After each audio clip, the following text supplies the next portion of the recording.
Hello. Today in my storytelling playlist, I'm going to give you 3 anecdotes about dioramas. I'm going to start first with a definition from Wikipedia. A diorama is a replica of a scene, typically a three-dimensional full-size or miniature model, sometimes enclosed in a glass showcase for a museum. Dioramas are often built by hobbyists as part of related hobbies such as military vehicle modeling, miniature figure modeling, or aircraft modeling. Okay, so I've always been a huge fan of dioramas all the way back to when I was a child. I'm going to start with the first kind of anecdote, which is kind of a series of different incidents, but they all kind of tie together. My mom is a very artistic person, and I think I get a lot of that from her. So when I was a child, she used to have these projects where she would make like a drawing or some kind of sculpture or something, or paint figures, things like that.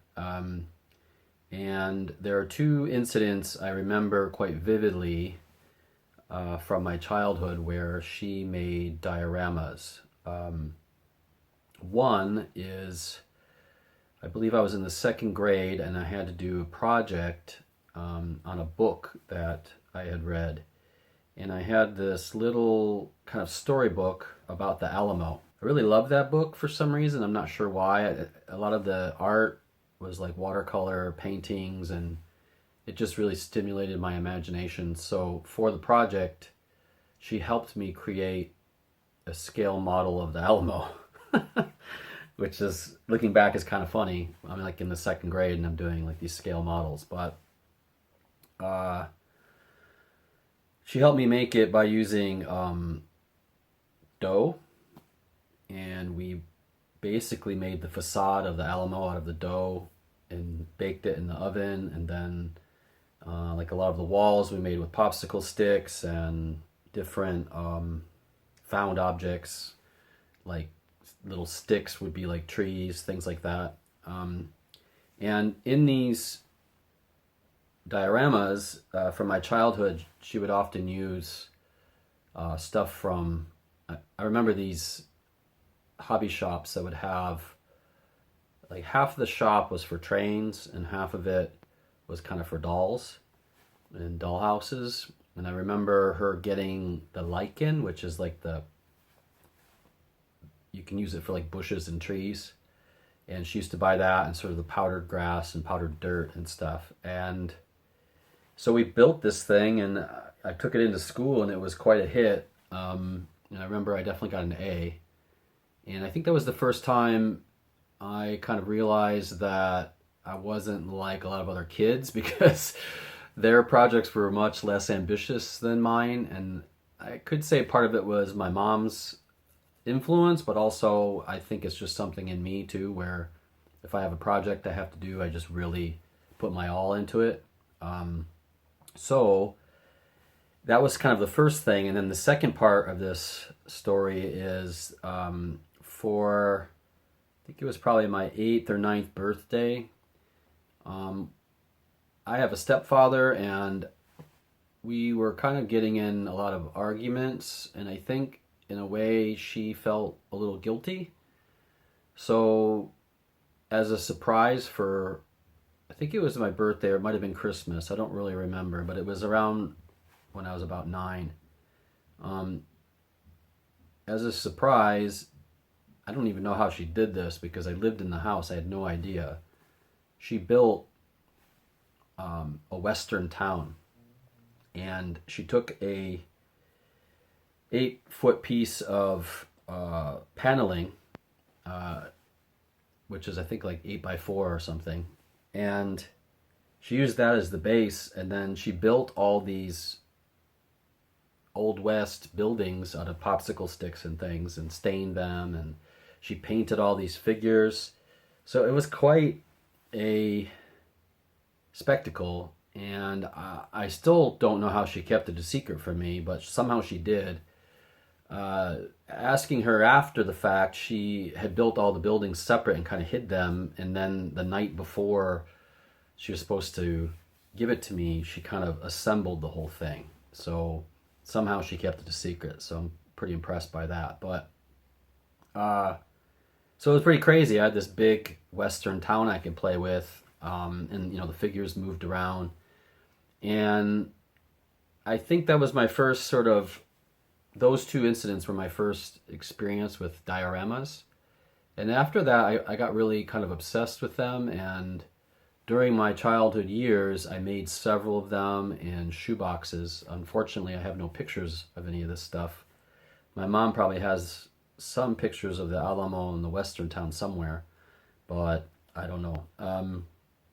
But I made several of these things, and I always remember being fascinated with how you kind of miniaturize everything and you bring it down, and sometimes you have to take these different elements and use things you wouldn't expect to like build with. Like maybe you might use like a thread spool as like a table, or something like that. I just really like that idea. And I think it actually goes back a little bit to a book I read when I was a kid, the Rats of Nim, Miss Frisbee and the Rats of Nim, which they made a movie, The Secret of Nim, based off of it. But I like that idea of all the mice living in these kind of places that they built out of man-made objects and stuff. I think that's just a cool idea.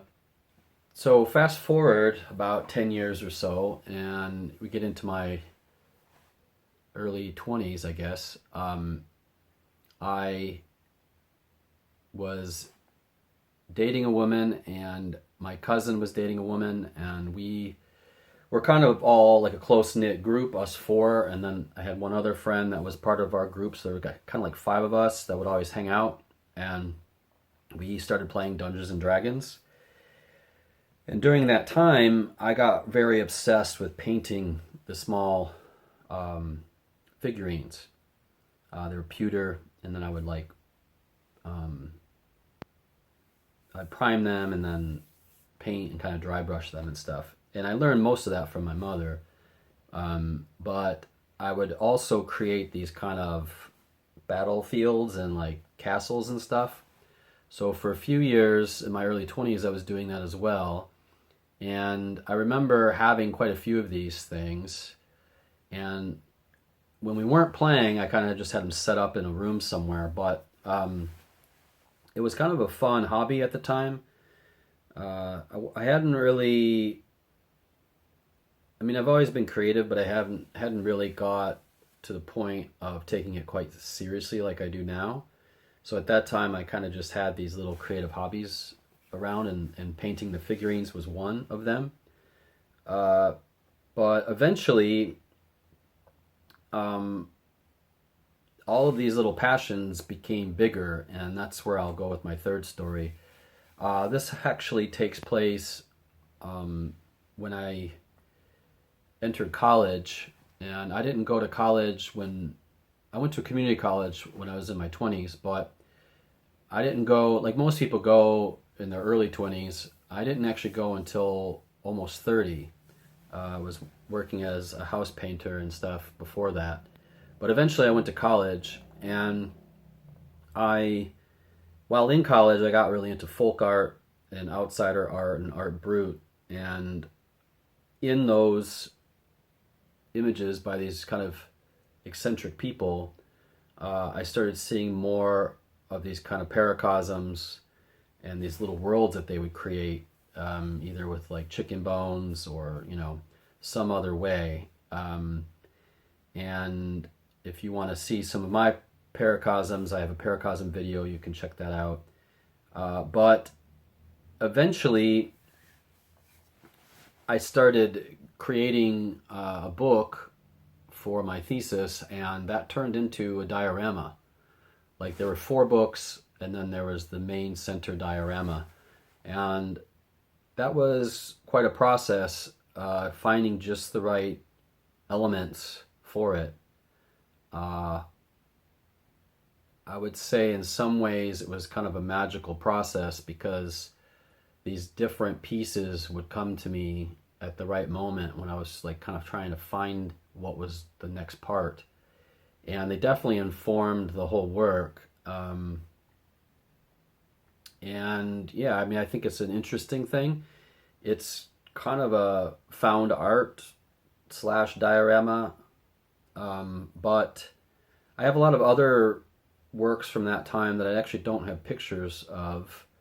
But I remember one where I had to do an assignment for, I think it was like a first design class or something. But it was a box. You had to make a box and you had to put things in it. And I made this pretty crazy box. I actually took one of my photos of when I was a kid and I actually cut it up and made all these kind of different figures and stuff in the box.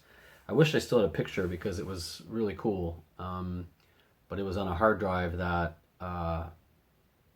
broke at some point and I didn't have a copy, so I don't have that anymore.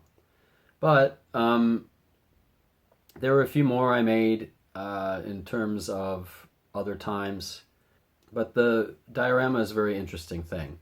You could say it has a lot of magic connotations, especially in terms of like voodoo and stuff, which I'm not into, but you know, this kind of scaling down of something and imbibing it with power, I think is very interesting. It's an interesting idea. And you see this a lot with dolls. I mean, dolls are kind of creepy to begin with, but when they have that kind of voodoo edge, they're even worse.